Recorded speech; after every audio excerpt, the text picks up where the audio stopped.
사도신경으로 우리의 신앙을 고백하겠습니다.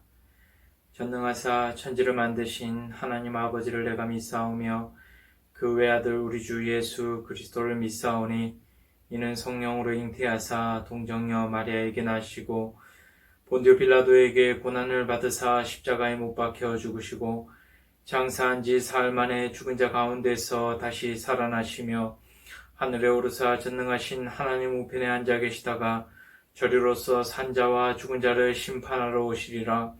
성령을 믿사오며 거룩한 공예와 성도가 서로 교통하는 것과 죄를 사하여 주시는 것과 몸에 다시 사는 것과 영원히 사는 것을 믿사옵나이다. 아멘. 오늘 은혜 받으실 하나님의 말씀은 마태복음 14장 22절로 33절의 말씀입니다. 신약 성경 24면에 있는 마태복음 14장 22절로 33절의 말씀입니다. 저와 여러분이 한 목소리로 봉독하겠습니다. 예수께서 즉시 제자들을 재촉하사 자기가 무리를 보내는 동안에 배를 타고 앞서 건너편으로 가게 하시고 무리를 보내신 후에 기도하러 따로 산에 올라가시니라.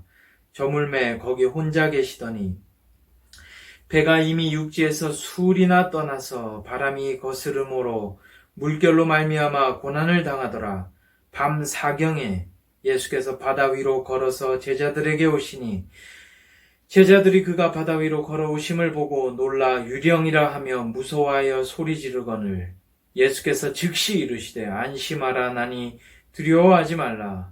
베드로가 대답하여 이르되 주여 만일 주님이시거든 나를 명하사 물 위로 오라 하소서 하니 오라 하시니 베드로가 배에서 내려 물 위로 걸어서 예수께로 가되 바람을 보고 무서워 빠져가는지라 소리질러 이르되 주여 나를 구원하소서 하니 예수께서 즉시 손을 내밀어 그를 붙잡으시며 이르시되 믿음이 작은 자여 왜 의심하였느냐 하시고 배에 함께 오름에 바람이 그치는지라. 배에 있는 사람들이 예수께 절하며 이르되 진실로 하나님의 아들이로소이다 하더라. 아멘. 하나님이 나에게 주시는 기회를 붙잡으라. Take the opportunity. 오늘이 벌써 세 번째 시간이 되었습니다. 첫 번째 시간에는 구원의 기회를 주신다고 말씀드렸습니다. 하나님께서 구원에 관한 모든 것을 준비해 주시고 난 후 그 구원을 받을 수 있는 유일한 통로, 유일한 입구, 믿음을 선물로 저와 여러분에게 딱 주시는 거죠. 우리는 구원에 관한 한 아무것도 하지도 않고 그저 이 믿음 하나만 있으면 다 차려진 밥상에 그저 숟가락 하나 올리듯이 예수님께서 이루신 구원이 나의 구원으로 임하게 되는 것입니다. 내 것이 되어버리는 것이에요. 그래서 저와 여러분에게 구원의 기회, 즉 믿음이라는 선물이 주어졌을 때 그것을 획 하고 땅에 던져버리는 것이 아니라 믿음이라는 선물이 주어졌을 때 믿음으로 받으면 나에게 구원이 임하게 되는 것입니다. 그러므로 저와 여러분에게 구원의 기회가 주어졌을 때 반드시 믿으시기 바랍니다. 주님, 저 믿습니다. 예수님께서 나를 위해서 십자가에서 죽으시고 부활하셨음을 믿습니다. 나에게 내 죄를 사할 능력이 눈꼽만큼도 없습니다. 전혀 없습니다. 그러니 예수님을 믿사오니 나를 깨끗게 하여 주시옵소서, 구원받게 해 주시옵소서 믿습니다. 이렇게 믿음으로 구원에 이르게 되시는 저와 여러분이 되시기를 소원합니다. 이게 바로 구원의 기회였어요. 그런가 하면 두 번째 기회는 회개의 기회였죠.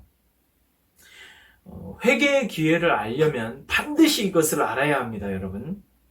구원받은 내 상태가 어떠한 상태인지를 알아야 회개가 가능해져요. 그래서 구원받은 내 상태를 그림으로 표현하면 바로 이 그림입니다. 아담의 줄기와 예수님의 줄기, 이렇게 두 개의 줄기가 있는데 사람은 좋든 싫든 태어나면 무조건 아담의 줄기에 붙어서 태어나게 됩니다. 그래서 아담의 줄기로부터 흘러나오는 온갖 죄의 영양분이 나에게 흐를 수밖에 없는 구조죠. 그래서 내가 죄인인 거예요. 이 사실을 부정할 수가 없습니다. 그래서 제가 설명을 드렸던 것이 양반의 자녀로 태어나면 자신이 싫어도 양반이 되는 것이고 천민의 자녀로 태어나면 내가 아무리 싫어도 천민이 되어버리는 것이라 말씀을 드렸습니다. 그리고 더불어서 대표성의 원리를 설명드리며 내가 아담을 나의 대표로 삼은 적은 없지만 어쩔 수 없는 운명으로 말미암아 아담이 나의 대표가 되어버렸다. 이것도 설명을 드렸습니다. 그러나 우리가 마냥 절망할 필요가 없는 것이 예수 그리스도께서 다시 우리의 대표가 되어주심으로 말미암아 우리가 아담의 줄기에서 예수님의 줄기로 옮겨 붙게 되었음도 말씀드렸습니다. 이것이 바로 복음이죠. 감당할 수 없는 기쁨의 복음. 근데 무조건 다 옮겨 붙게 됩니까? 모든 사람이 다 그냥?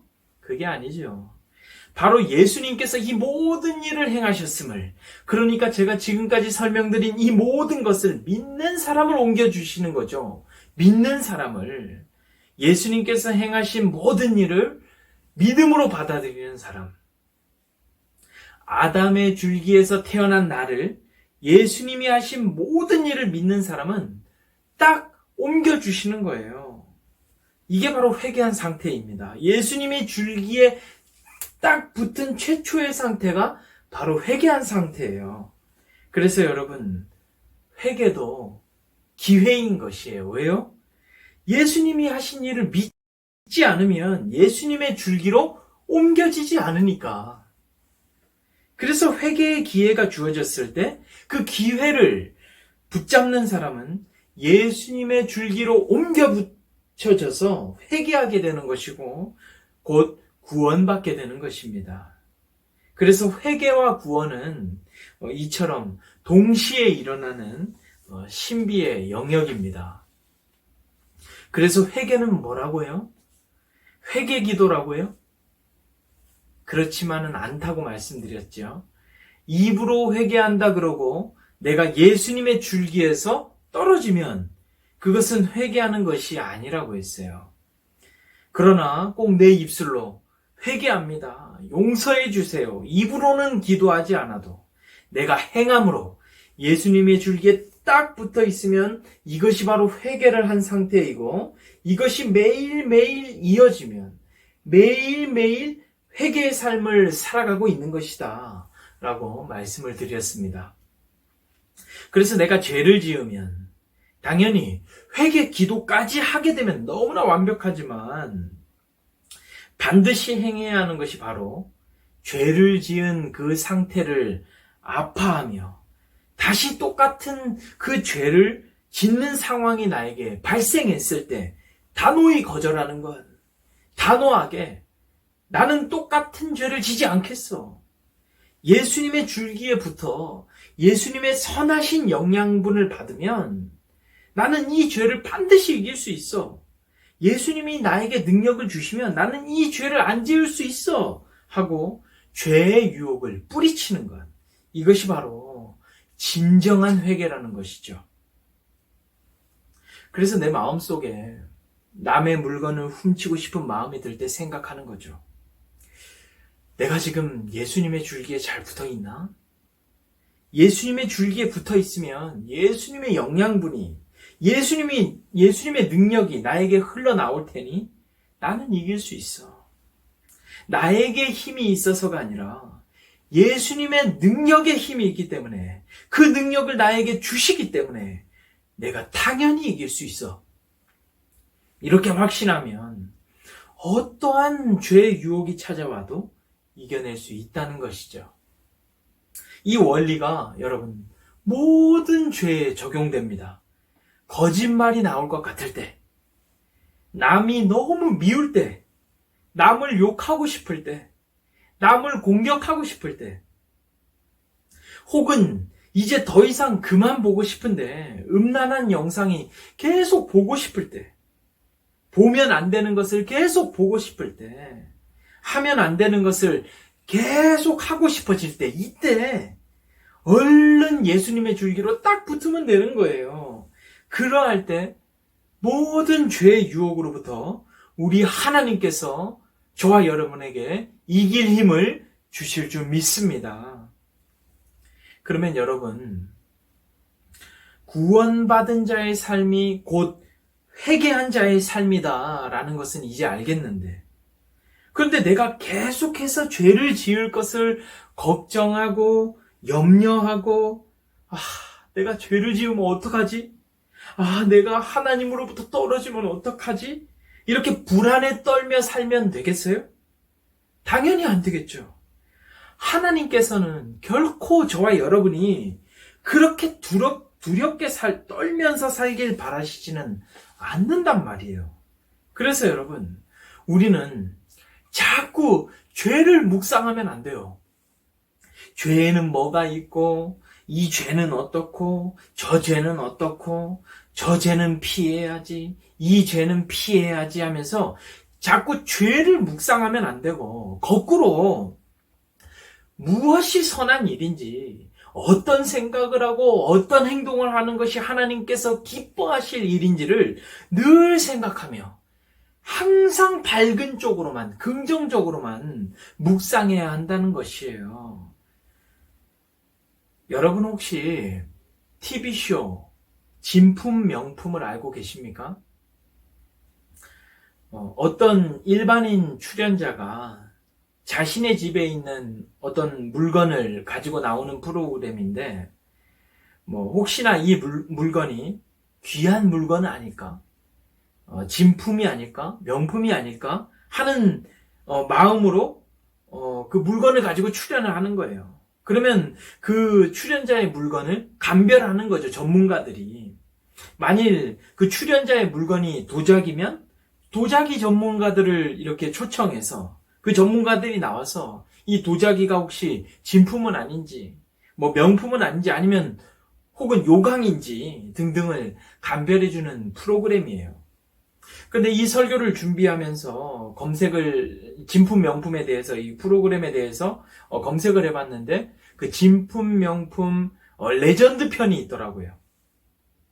2006년 4월에 어떤 중년 남성이 그 고서적, 그러니까 오래된 서적 3권을 가지고 출연했어요. 이 남성이 진품 명품에 출연하기 약 2년 전에 어떤 폐지 줍는 할머니께 우연히 이 책 3권을 얻게 되었어요. 폐지하고 그 책하고 이렇게 바꾸게 된 거죠. 더 많은 폐지를 드리고 그 할머니 리어카에 있던 그 고서적 이 3권을 받은 거예요. 그 할머니도 당시에는 좋고 자신도 궁금하니까 이렇게 얻게 된 거죠. 그러면서 이제 궁금한 거예요. 그래서 한 15만 원 정도는 하지 않을까 생각하고 이 고서적 3권을 가지고 나왔어요. 근데 세상에 이 책이 다산 정약용 선생님의 책이었던 거예요. 당시 프로그램에서는 이 전문가들이 이것을 이 책의 가치를 1억 원이라고 감정을 하게 되었습니다. 그리고는 그거는 2006년도의 일이고, 그리고 이제 얼마 전에는 바로 이 한 권이 7억 5천만 원에 낙찰되었다고 하더군요. 그런데 그거를 애초에 버린 사람은 그걸 만일에 진품인 줄 알았다면 버렸겠어요? 근데 일반 사람은 이걸 딱 처음에 보고 진품인지 가품인지 아무리 봐도 모른답니다. 어떠한 진품을 보고 나서도 처음에 딱 보는 그 순간만이 아니라 오래 두고 봐도 이것이 진품인지 가품인지 절대 모른대요. 그러니까 진품 감별사들이 있는 거 아니겠어요? 근데 신기한 건 진품 감별사들은 딱 안다는 거예요. 도대체 그들은 어떻게 감별하느냐? 바로 훈련을 받는데요. 진품과 가품을 분별하는 훈련을 받는데 그것이 뭐냐? 가짜는 보지 않는다라는 거예요. 가짜는. 오로지 진품만 본다는 거예요. 가짜는 생각조차 하질 않는데요. 무조건 진품만 보고 진품만 만져보고 오로지 이 진품에 대해서만 전방위적으로 연구하는 거예요. 그런 것처럼 여러분, 우리도 가품을 묵상하면 안 되고 진품만 묵상해야 하는 거예요. 죄를 묵상하면 안 되고 오로지 복음만 묵상해야 되는 거예요. 내가 실수할 것을 염려하며 인생을 살아가면 안 되고 내 삶을 통해 하나님께 영광 돌릴 일만 생각하며 인생을 살아가야 한다는 것이에요. 내가 죄를 지으면 안 될 텐데 하면서 늘 내가 잘못할 것을 염려하고 이 죄는 저렇고 저 죄는 이렇고 하면서 부정적인 방향으로서의 회개의 삶을 살아가면 안 되고 이 일은 하나님이 기뻐하시겠다. 내가 이 일을 하면 하나님이 칭찬하시겠다.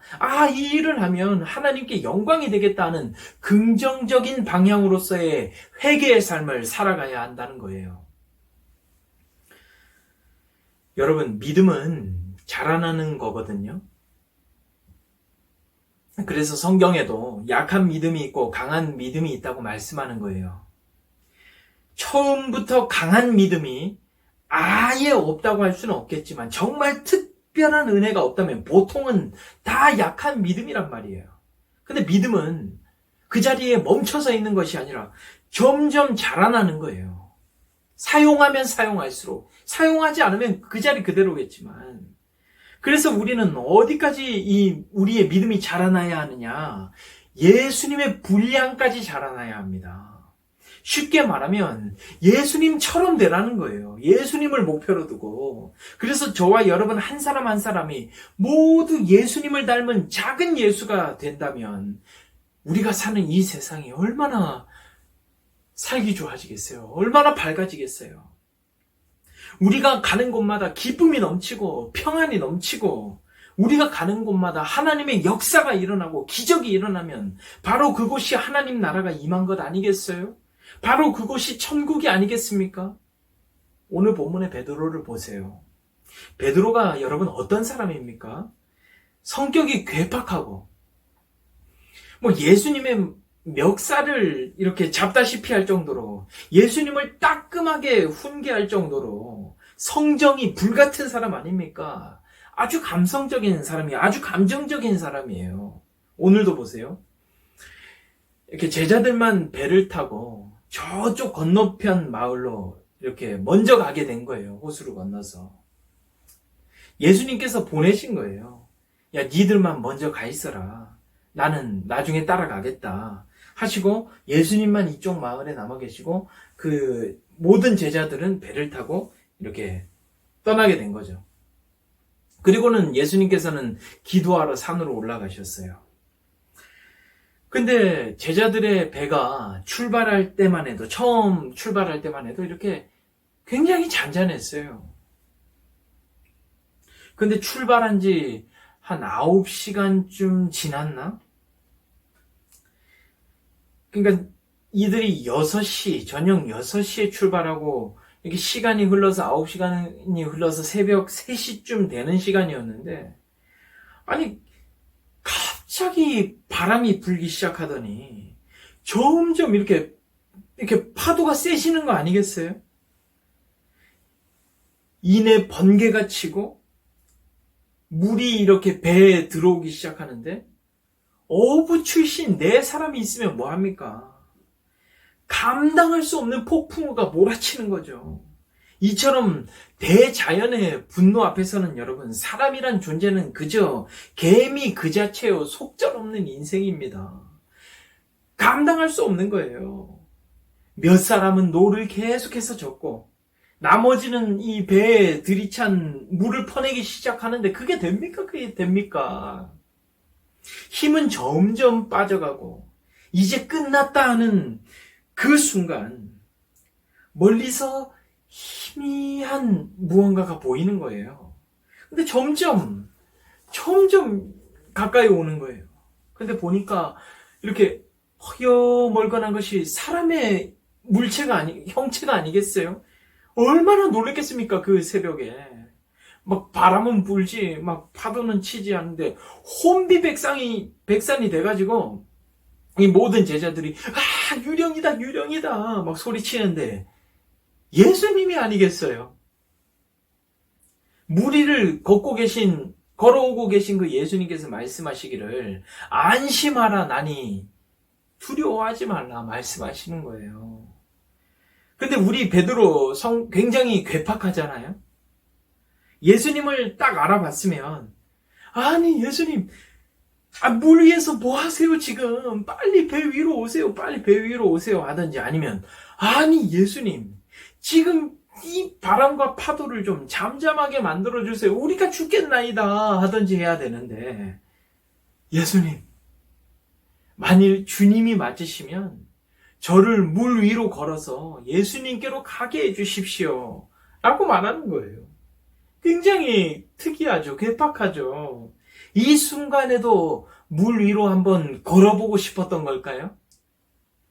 근데 여러분, 저는 이 부분에서만큼은 베드로가 참 멋지다고 생각합니다.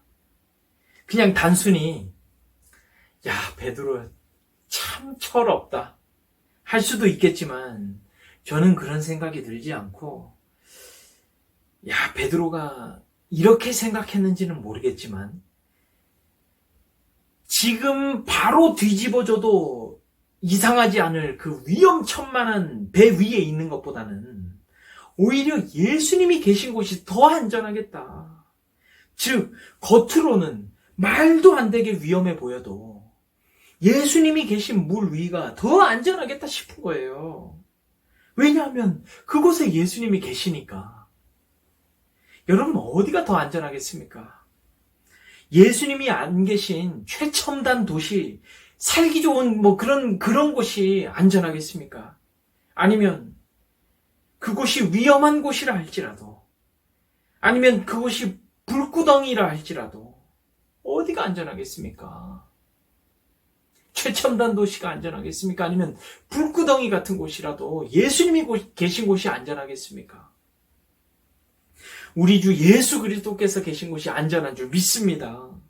예수님이 계신 곳이 아무리 척박하고 고난 많은 곳이라 할지라도 예수님이 계신 곳이 제일 평안하고 안전한 곳인 줄 믿습니다. 근데 여러분 보세요, 베드로.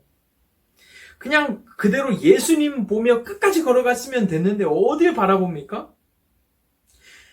바람을 보고 무서워 빠져가는지라 소리질러 이르되 주여 나를 구원하소서 하니 그냥 그대로 예수님만 바라보며 직진 인생을 살아가면 됐는데 갑자기 예수님을 보던 내 시선을 돌려서 바람을 보고 파도를 보고 내 삶에 닥친 고난을 보고 어려움들을 봐버리는 거예요. 그러면 어떻게 됩니까? 여지없이 가라앉게 되는 겁니다. 죄에 대한 문제도 마찬가지예요, 여러분. 내가 죄에 빠지지 말아야지, 저거 조심해야지, 이거 조심해야지 하면서 죄만 바라보면 우리는 연약해서 오히려 죄에 빠져버릴 수밖에 없는 거예요. 그러니 죄를 묵상하면 안 되고 오직 우리의 길이 되시고 진리 되시고 생명 되신 예수 그리스도만 바라봐야 하는 거예요. 이렇게 예수님의 줄기에 쫙 달라붙어 이렇게 예수님만 바라보며 살아갈 때 우리는 어떠한 고난과 역경과 어려움도 이겨낼 수 있는 것이고 우리를 넘어지게 하는 어떠한 죄의 유혹이 찾아온다 할지라도 이겨낼 수 있는 것입니다. 이것이 바로 구원받은 자의 삶이요, 곧 회개한 자의 삶이요, 곧 믿음을 사용하는 자의 삶인 것입니다. 보십시오.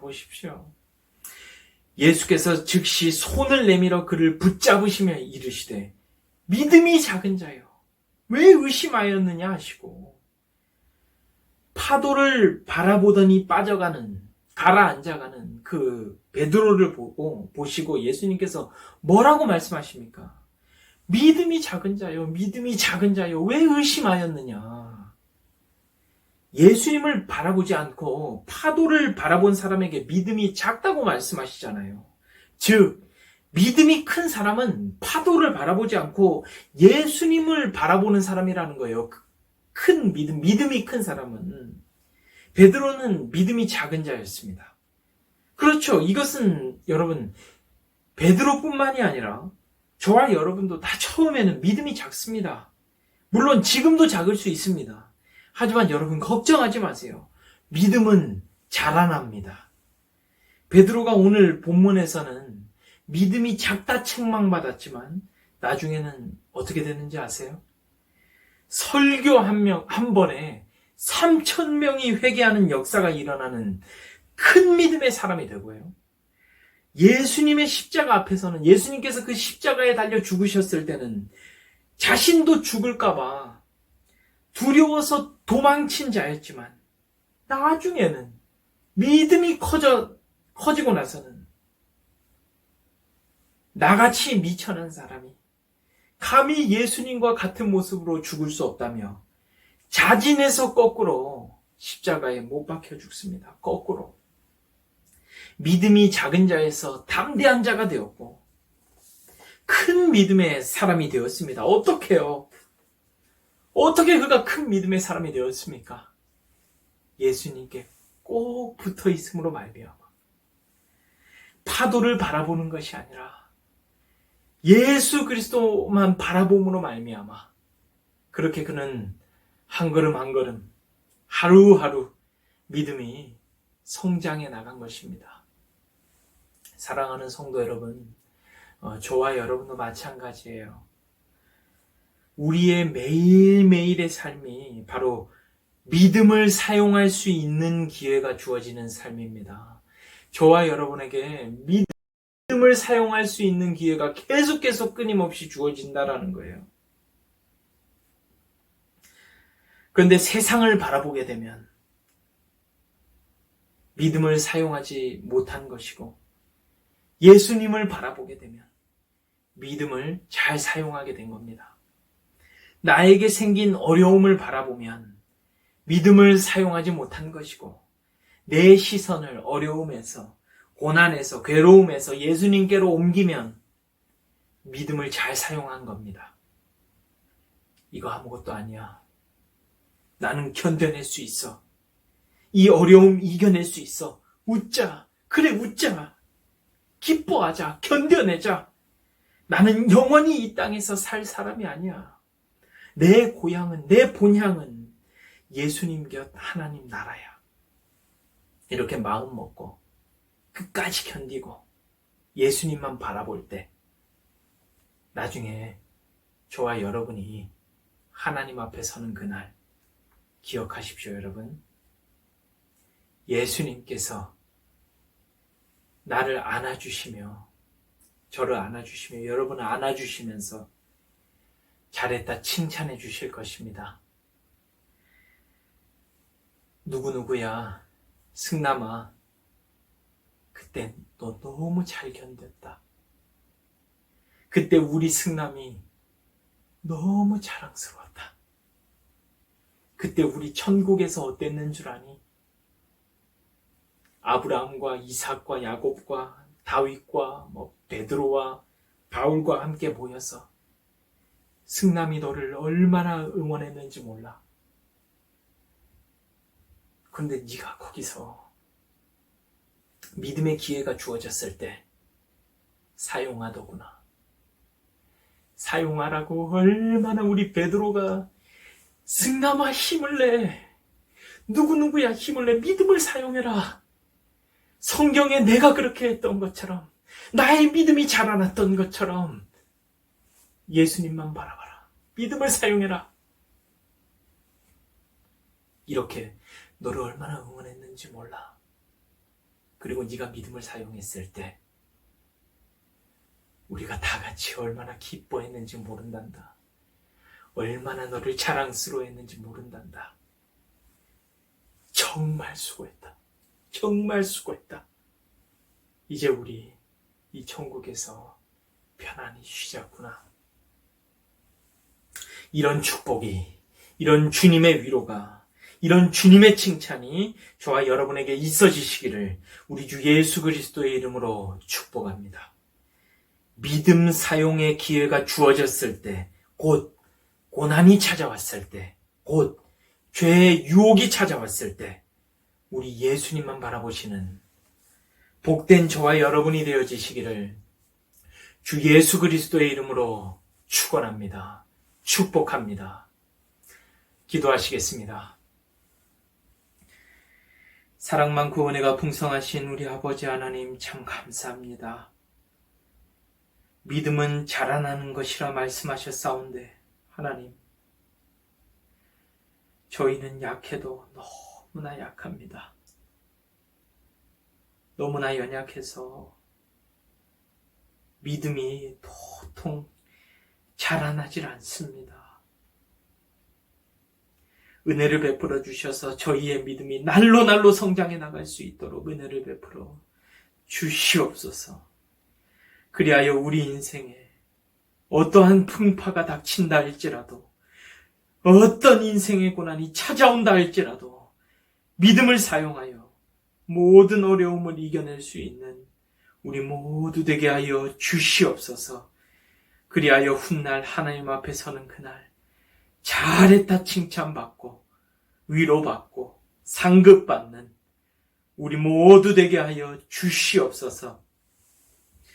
지금은 우리 주 예수 그리스도의 은혜와 우리 아버지 하나님의 극진하신 사랑하심과 성령님의 감화감동 위로교통 충만하심이 하나님 앞에 머리 숙여 하나님을 예배하는 우리 사랑하는 중등부 머리머리 위에와 이 시간 온라인 예배로 하나님을 함께 예배하는 모든 예배자 머리머리 위에와 그들의 가정 위에와 그들의 학업, 직장, 사업장, 그리고 그들의 자녀, 그리고 그들의 모든 미래 위에 이제로부터 영원토록 함께 있을지어다. 아멘.